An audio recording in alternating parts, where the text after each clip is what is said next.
Repairing का खर्चा कौन देगा, वो वाली आइडियोलॉजी के साथ हम चलते हैं। तो ऐसा नहीं कि मैं शुरू से स्टैंड अप कॉमेडी में था, पहले मैंने शायरी भी करी, सिंगिंग भी ट्राई करा, लेकिन फ़र्क इतना था इस बार ऑडियंस रो रही थी और मैं हंस रहा था, तो उस चीज़ को भी मैं ज़्यादा देर तक कर नहीं पाया। तो लेकिन अब ऐसा नहीं है, अब मैं कॉमेडी में बहुत माहिर हो गया हूँ। अभी रिसेंटली आपको एक केस बताऊँ, मैं हॉस्पिटल में गया, मेरे दोस्त का भाई एडमिट था, वेंटिलेटर पे था, तो डॉक्टर ने बोला अब इसके कोई चांसेस नहीं है बचने के। तो मैंने कहा जी हाँ, इनको लगता पता ही नहीं है, laughter is the best medicine. तो आप जानते मैंने क्या करा? नहीं ऐसा कुछ नहीं, वेंटिलेटर से हटा दिया, कुछ नहीं, भगवान की नई मर्जी थी, वो बच नहीं पाया बेचारा। लेकिन अगले ही दिन उसके भाई को मैंने ऐसे ऐसे जोक सुनाए, पूरे मैयत में नाचता फिर रहा था वो, लगा बाप भाई मरा नहीं है, भाई की शादी है।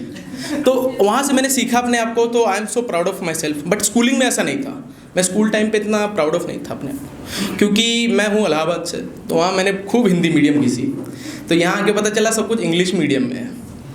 तो इंग्लिश मेरी उतनी ही अच्छी है जितनी मेरी शायरी, तो ना मैंने वो कभी ट्राई करा ना ये। तो इंग्लिश मीडियम की ये दिक्कत हुई कि दो दिक्कत इंग्लिश की जो मैं बता रहा हूँ आपको, एक तो मेरे को आती नहीं थी, मेरी मान लीजिए वीक थी, वीक भी नहीं कोमा में थी, कभी भी मर सकती थी, ऐसी इंग्लिश थी। तो इंग्लिश मेरे को उतनी अच्छी आती नहीं थी। और दूसरा, मेरे स्कूल का नाम था आर्काइव इंटरनेशनल सेकेंडरी स्कूल। मैंने जो नाम ऐसा 4 बार बोलूँ मुंह में लगवा मार दे, तो मेरे को नाम याद करने में पहले तो 1 साल लगे। कोई मेरे से पूछता मैं स्कूल पे जा रहा हूँ, घर जा रहा हूँ ऐसे करके, तो बेटा कौन से स्कूल में हो, मैं ना बताऊँ, तो बेटा कौन से स्कूल में बता दे, तो मैं थर्मस उसके घुटने पे मार के भाग जाता था, वो भी मिल्टन वाली, ताकि उसको याद रहे कि अगली बार नहीं पूछना। तो स्कूलों में, बड़े स्कूलों में ये दिक्कत है, मैंने देखा है कि ये लोग आपको बोलते हैं we are getting ready you for future के लिए बच्चों को तैयार कर रहे हैं, तो बस इंग्लिश से काम नहीं चलेगा, वो आपको फ्रेंच, जापानीज़ ये भी सिखाते हैं। एंड जो मेरी इंग्लिश नहीं ठीक हो रही, मैं हिंदी इंग्लिश अनुवाद सीख रहा हूँ और तुम मुझे फ्रेंच सिखा रहे हो, समझ रहे हो आप? तो वो मुझे सिखा रहे हैं एस के जापान ऑन्त्रे बादाम दौला कला सिल्कू प्ले। मैं कहा हाँ जी बढ़िया, आप कह रहे नहीं बेटा ये फ्रेंच था। मैंने कहा अच्छा।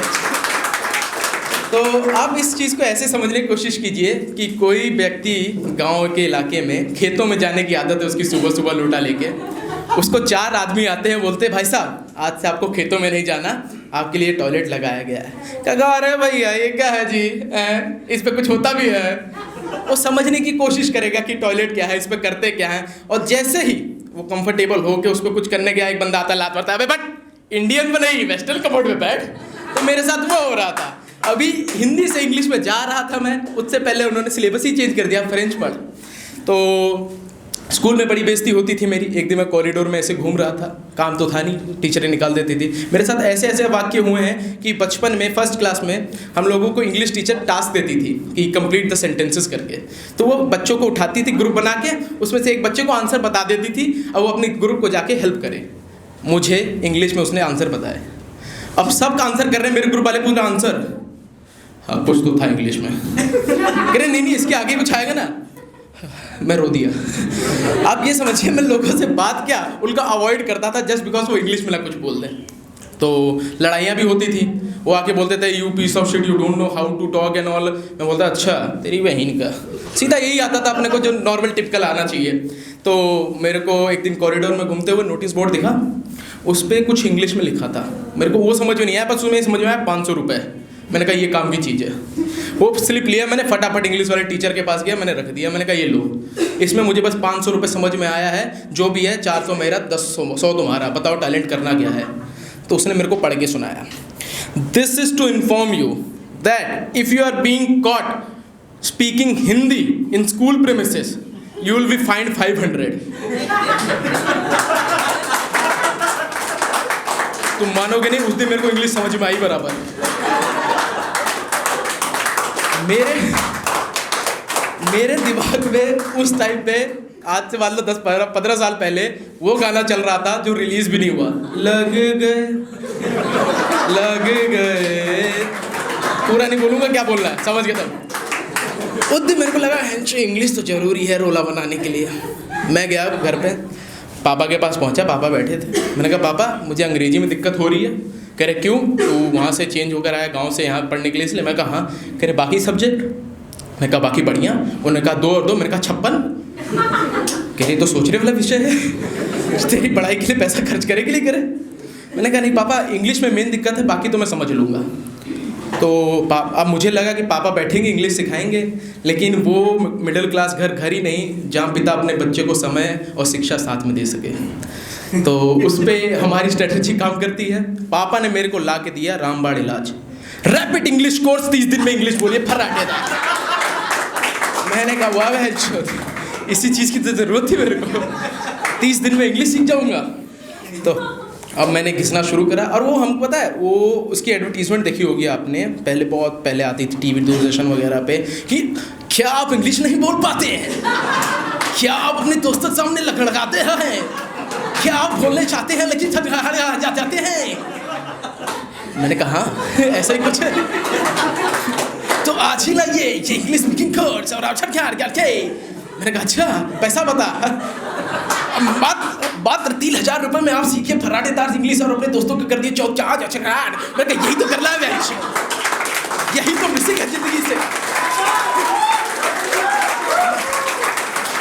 अब मुझे कॉन्फिडेंस इस चीज़ से नहीं आ रहा था कि मुझे इंग्लिश सिखा रहा है। मैंने कहा मैं भी ऐसे बोलूँगा वो पकड़ नहीं पाएंगे मैं क्या बोल रहा हूँ, और भाई कैसा क्या कर रहा है, तो उससे भी लगेगा यो मॉडर्न इंग्लिश बैंच। वो बोले आशीष भाई पिकनिक पे चल रहे हैं, व्हाट्स योर प्लान, मैं चलते हैं ब्रो, तो उससे लगेगा मैं भी कुछ जानता हूँ। तो इंग्लिश स्पीकिंग कोर्स थी, लेकिन एक चीज़ थी उसमें लिखा था 30 डेज। मैं कहा इतना टाइम तो नहीं है, 1 साल से मैं बर्बाद हूँ, मेरे पास 30 दिन नहीं हो। और मैंने कहा कुछ ऐसा सीख लेता हूँ कि कल ही जाऊँ और अंग्रेजी बोलूँ सब चौंक जाए। तो उसमें मैंने बहुत ढूंढा, उसमें मुझे एक ही चीज़ मिली, हेलो।